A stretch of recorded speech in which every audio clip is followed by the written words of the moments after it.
Kembali lagi di Cerita Cinta Channel. Jangan lupa like, comment, and subscribe ya. Terima kasih. Ini adalah kali pertama Azam mendampingi Bella dalam bekerja. Jujur saja, ia merasa tak nyaman, apalagi saat banyak wartawan tiba-tiba datang menyerang. Arnold turun lebih dulu dan membukakan pintu untuk Bella. Dengan menerima uluran tangan Arnold itu, Bella akhirnya keluar, lalu disusul oleh Azam. Bella langsung tersenyum lebar dan mengedarkan pandangannya, menghargai setiap kamera yang meliputnya dengan antusias. Hingga akhirnya Azam berdiri di sana dan memperlihatkan senyum kecil. "Nyonya, kenapa Anda malah memeluk lengan Tuan Arnold? Kenapa bukan lengan Tuan Azam?" tanya salah satu wartawan. Bella tersenyum dan menyempatkan diri untuk menjawab pertanyaan itu. "Arnold bukan hanya sahabatku, tapi dia juga sahabat suamiku. Kurasa kalian juga tahu itu kan? Lagi pula, jika aku ada hubungan dengan Arnold, aku akan lebih memilih sembunyi-sembunyi daripada memperlihatkan secara umum seperti ini," jawab Bella, belum lepas pula senyum di bibirnya. Sebuah jawaban yang begitu menyindir Azam tentang hubungan dan bersembunyi-sembunyi. "Ayo sayang, masuk," ajak Bella pada suaminya. Ia bahkan menggenggam tangan Azam dan membawa suaminya ini masuk, tapi tangannya yang lain masih memeluk erat lengan Arnold. Sampai di dalam, Azam langsung menarik tangannya dengan kuat. Entah kenapa ia merasa Bella sudah menginjak-injak harga dirinya. Azam bahkan langsung menarik Bella dan membawanya entah kemana. Arnold hendak menahan, namun langkahnya terhenti oleh anak buah Azam. "Lepas!" pekik Bella. Ia tak tahu Azam hendak membawanya kemana, hingga dilihat olehnya sebuah pintu yang bertuliskan tangga darurat. Azam membukanya dengan kasar dan menarik Bella masuk. "Zam, tanganku sakit!" pekik Bella lagi, berusaha menarik tangannya tapi gagal. "Jangan sentuh aku, brengsek. Aku tidak sudi tangan kotormu itu menyentuhku." "Tanganku kotor, lalu tanganmu apa?" tanya Azam dengan suaranya yang membentak, membuat Bella takut dan langsung diam. Bella bahkan tak lagi memberontak, membiarkan pergelangan tangannya dicekal oleh sang suami. "Berhenti memeluk Arnold di hadapanku." Bella hanya diam, sedikit menunduk. "Aku tahu, aku salah, Bel. Aku tahu aku sudah menyakitimu dan juga Raya. Tapi kita sudah sepakat untuk bercerai kan? Karena itulah, bisakah kita tetap memiliki hubungan yang baik seperti dulu sebelum kita menikah?" Via memang selalu meminta kepadanya untuk menuruti semua mau Azam, tapi untuk yang satu ini Bella tidak bisa. "Tidak, Zam, hubungan kita sudah rusak.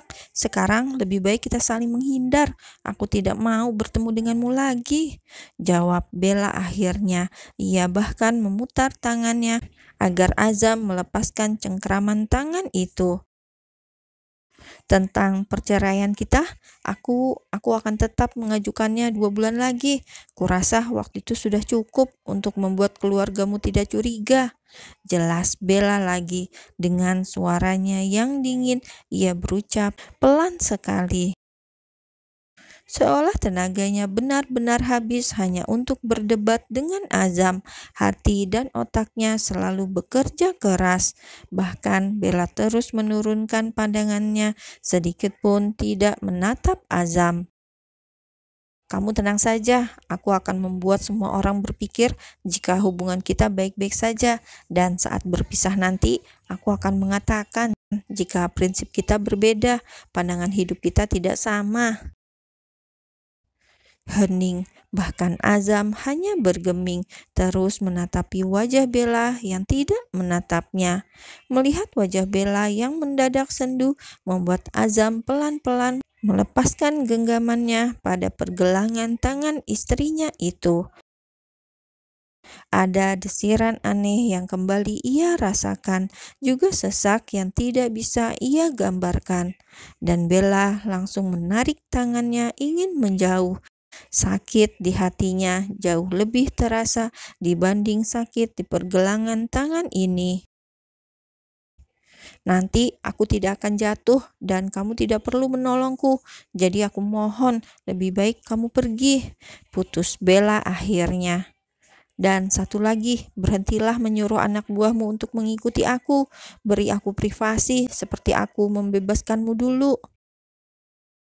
Setelah mengatakan itu, Bella langsung berbalik dan hendak keluar dari tangga darurat ini, namun kembali urung saat Azam kembali menahan tangannya. Bella menunggu apa yang akan Azam ucapkan, bahkan Bella sudah menyiapkan hatinya untuk kembali merasa sakit hati. Tapi lama menunggu, Azam nyatanya hanya diam. Ia bahkan bingung kenapa tangan ini bergerak menahan Bella untuk jangan pergi. Jengah, akhirnya Bella kembali buka suara. "Apa masih ada yang belum membuatmu puas?" tanya Bella lirih. Ia bahkan sangat enggan untuk menatap Azam. Hingga akhirnya Bella kembali menarik tangannya dan Azam melepas. Dan saat itu juga tanpa ada kata lagi, Bella langsung pergi dari sana, membiarkan waktu berlalu, detik demi detik. Malam merayap semakin larut. Saat ini bahkan Bella sudah berada di atas catwalk, memasang wajah dingin dan berjalan dengan sempurna di atas panggungnya.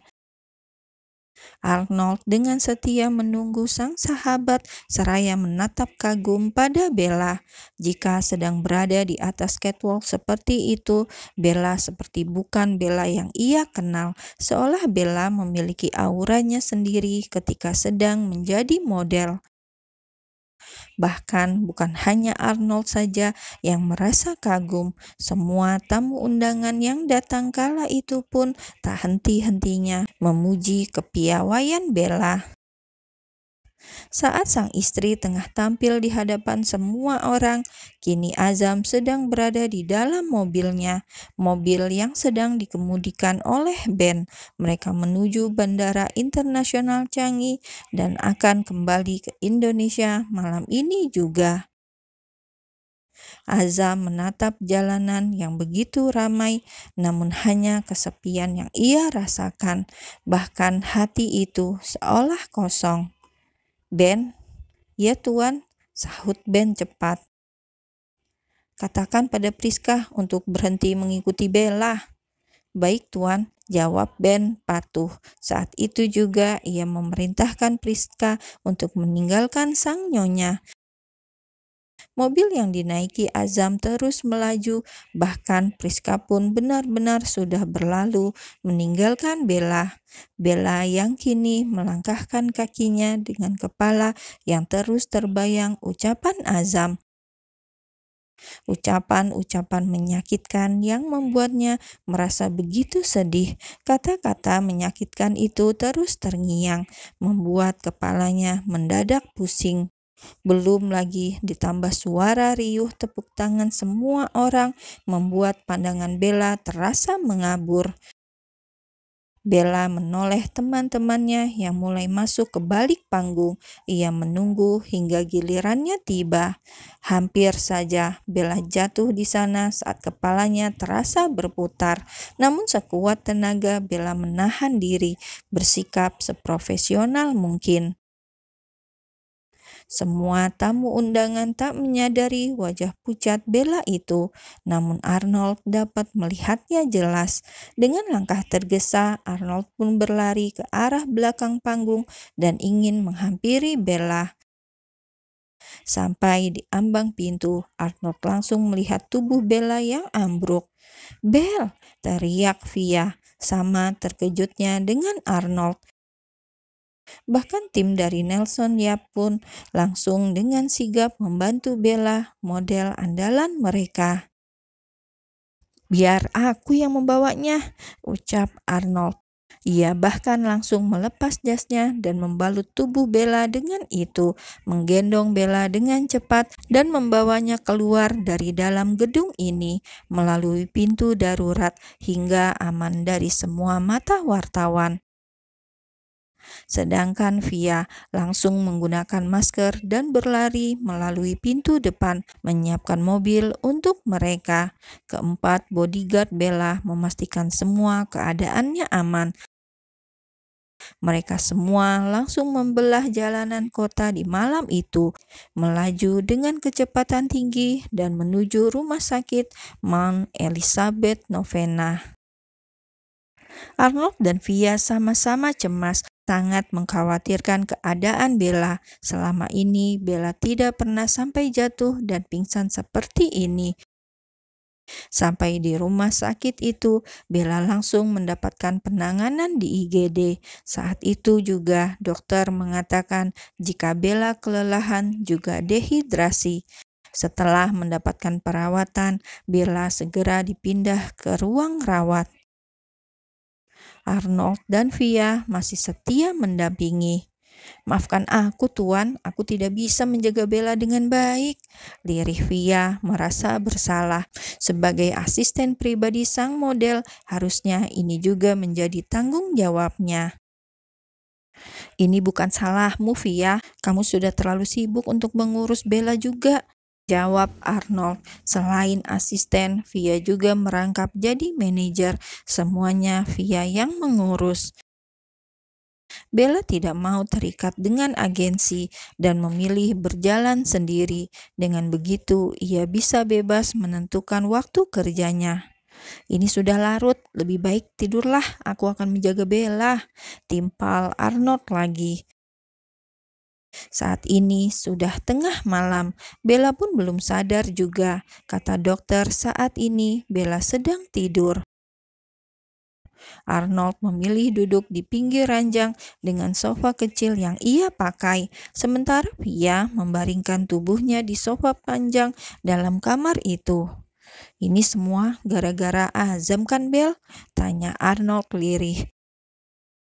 Via yang sudah terlelap tak mampu lagi mendengarnya.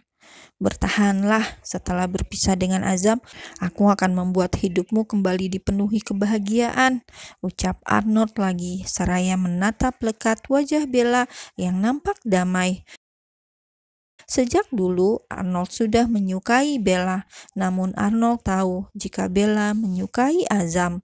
Tak ingin persahabatan mereka hancur hanya karena cinta, Arnold lebih memilih mencintai Bella dalam diam.